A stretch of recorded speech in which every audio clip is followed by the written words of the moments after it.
You absolutely popped up in this reading. The Queen of Cups, that's you. This is a water sign Scorpio. This is definitely you. And then we have this King of Staffs up here, and this is a fire sign, Leo, Sagittarius, Aries. And there's a disconnect there. All right, so for those of you, I do feel like almost a sexual tension between the two of you. I feel like there's this rift going on, like you guys can't be together, but you want to be together. And so let's explore this a little bit and see what context it is when it comes to relationship and in work. Because the Six of Swords is moving on. And so I think at the beginning of November, you're going to have this feeling, this impetus to push through on a job.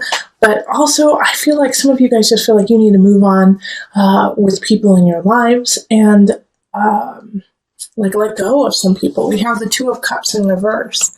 And so this is kind of a break away from people that you hold dear in your life. And it's also a disconnect too. And this disconnect is definitely connected to the Seven of Swords. And Seven of Swords is it's a sneaky Pete. It's, someone taking something from you, feeling lost, feeling like you don't have enough because somebody else has it. And so these two are linked together, and it's like almost the cups are dripping down into the swords. And so I do feel like if you are in a relationship with a Leo sign, there is going to be some deceit. There's going to be some situations where everything's not out on the table and you don't know exactly what's going on. You don't have the full story, and they're kind of feeding you, these niceties, sweetness, and it's all a lie in a way. And so what you're going to have to really do is dig deep, Scorpio, which is easy for you because you're coming into your own judgment. You've got to use what you know. Okay, judgment popped up for the energy coming in from October. You got to listen to your heart. You instead of talking yourself out of yourself in a way. It's like, no, maybe I'm overreacting. No, maybe they are not cheating on me. Maybe they didn't steal my car. Let me just give them a chance. And you're trying to talk yourself out of something you just know to be true. And you're like, I can't be that. I don't want to be a jerk about the situation. I don't want to be an ass, I'm always that person. Like I can feel like Scorpios being like, I don't want people to think I'm always that person, who accuses people or is a little more harsh, uses stronger wording. But Scorpio, you're just speaking the truth, right? Sometimes people don't want to hear the truth. So just speak clearly, speak that tongue, speak the tongue of truth. Because you see something going on and it's right. And the Hermit is like, just shine light on that. Shine light on what you know, even though it's going to be hard to say. Because in the Four of Pentacles, it's also here, Four of Pentacles. You're starting to realize that what you wished for, what you wanted out of this situation, and I do feel like it is a love relationship or a very close relationship of some sort that is kind of going wonky. Like what you put into it, what you're like, you know what, I want it to be white picket fences, 2.5 kids, and I want us to get married on the beach, and then we're going to go to Italy afterwards. Like all of these things that you put on this relationship aren't needed and aren't what's going to make you happy anyways. And so that illusion that you had created with this person, this King of Staves, and even though they're in the upright, like they're doing what they need to, they feel like they're doing just fine. Oh, Scorpio, here's another situation too that Spirit just actually threw at me, is that, okay, I'm getting all over the place. Hold on, let me go back. So this energy that, that you have put into the relationship of what I want it to be, it won't make you happy. And what will make you happy is like a soul connection.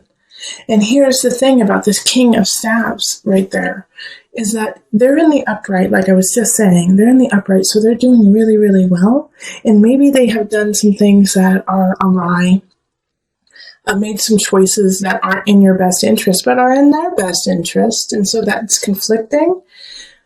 But you have to let it go. You know, Seven of Cups is like not seeing choices clearly. Yeah, they're charming. Yes, they're sexy. Yes, they're fun. And yes, there was this connection, but it wasn't the truth.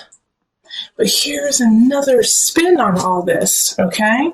Is that there is this amazing soul connection between the two of you, and that you are meant to be together, Two of Cups. However, something is blocking you two. All right, because with the Six of Staves, not Seven of Wands, but the Six of Swords, the two sixes here, you know, that energy, six is the energy of growth, learning, protection. You know, it's often nostalgia, looking to the past so that you can move forward. With these two energies, it's like they're almost conflicting for you guys. Like you have an idea, a foundation, and he or she has a foundation, and they're not the same. And so it's like you guys have to step differently to meet each other. You know what I mean? Like you guys have two different paths, but to step on the same path, it's different levels. Like one of you guys may need to give up where you live, while the other person may need to give up the idea of marriage. You know, that you guys will get married, but you will be together forever. It's like, oh, I'm sorry. I know that I probably sound very confusing to you right now, but there's just like so many different situations going through my head for you that like there's like this block that is definitely there that is not your fault. And so that's a possibility too, is that there's just this third party in a way, even though we didn't get, you know, the Three of Swords, but we did get the Seven of Swords. We have like this other party who's trying to split you guys up. And, you know, you can apply this to work too, really, but this is so relationship. This is so romantic, so about the heart. Okay, yeah, but, you know, and then we have these two fours here, and that's hard work, achievement, stability, and they're in the reverse, which is really interesting there too, because it's like, all the work that you've put into it isn't helping you out because it's just not the right situation. There we go. That's what it is. Okay, so I'm going to pull on the angel cards, Scorpio. Sorry for the interesting helter-skelter reading. Hopefully you gain something from it. It didn't mean to turn into like a love reading, but it definitely was that.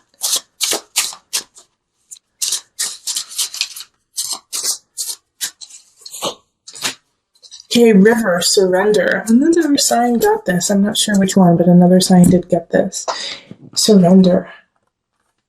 And I didn't read the book for them because it just didn't feel like that sign needed it, but I am going to read it for you because I'm getting called to, that there's something in there that you guys need to hear. Now, these cards are actually based on mothers, but that's why I love it, is that we all nurture and we all have a mother within, so come at it from that perspective. All mothers are well versed in going with the flow. Do you bend or do you break? For some, flexibility may come easily. It is a practice in shape-shifting. For others, it can feel like a relentless assault on one's sense of self. If you have chosen River, take stock of your relationship to the laws of surrender. River symbolizes the journey of life, from her birth as a mountain stream until she merges once again with the ocean. River sings a timeless story of movement and change. All right, so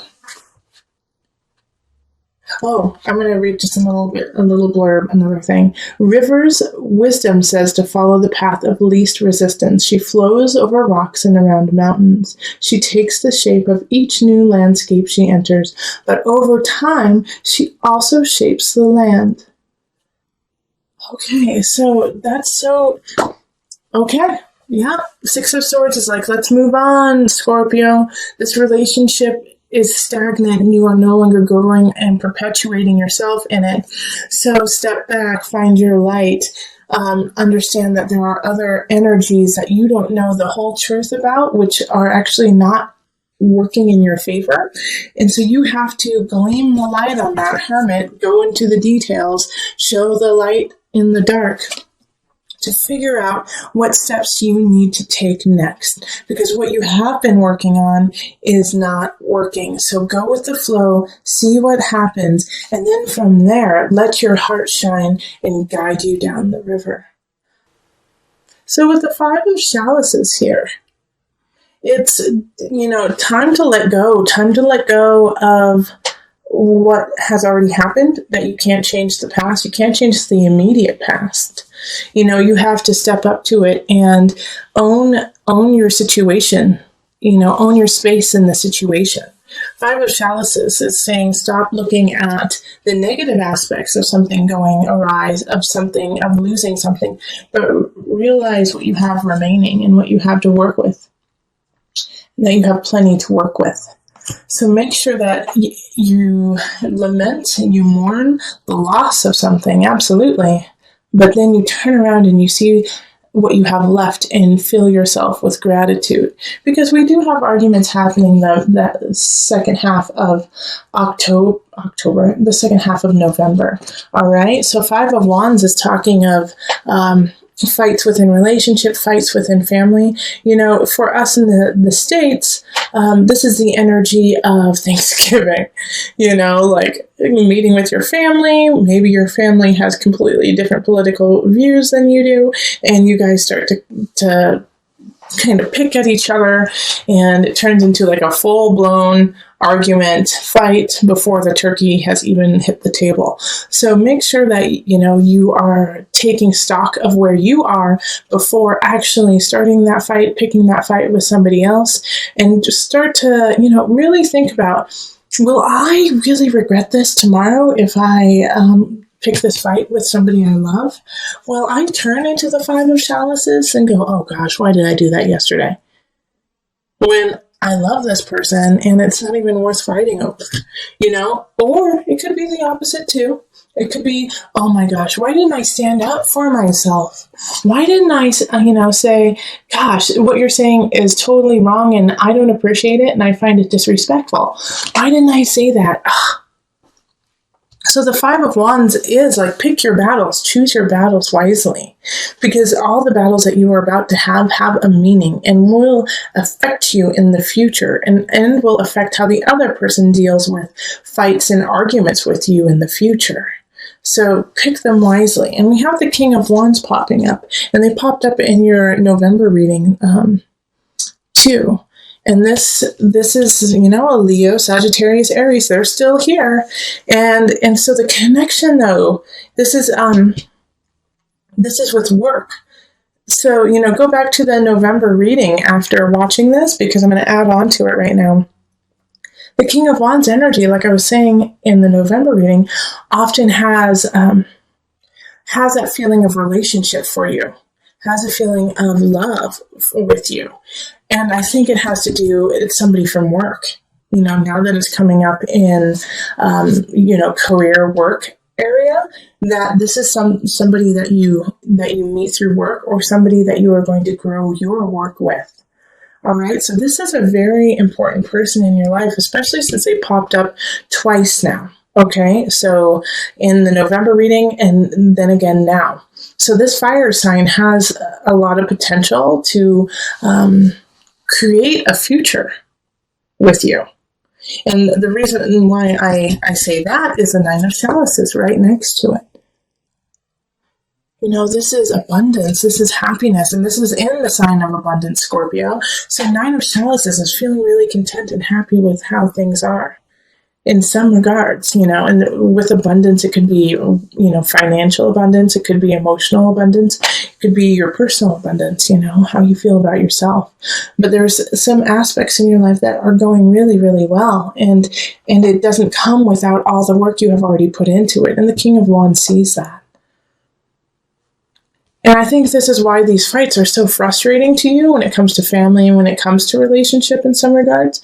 Because you're like, I am finally feeling comfortable in my own skin. I'm finally feeling like I can take the steps I need to for my life. And then you come in and you like try to strip me down, take away my life, take away who I am. No. And so this is like why the fight I think is actually happening is it's like, for most of you, it will be, I need to stand up for what I have because I'm so grateful to be who I am. Yeah. And the Ten of Swords. This is like, this is power. Power, baby. This is power, Scorpio. Because this is in the mind, body, soul connection. So this is a rebirth. You have to let go of an aspect of yourself. And I really feel like it has to do with what I just said, is that you're like, no, I am coming into my own. And you may not like it. You may not find it comfortable, but I'm not here to make you comfortable. I'm here to live my truth. And if you find that uncomfortable, then that is a personal problem, not mine. Right, Scorpio? This is where we need to be. And if you're not there, we got to work to get there. And there's a fire sign who has your back.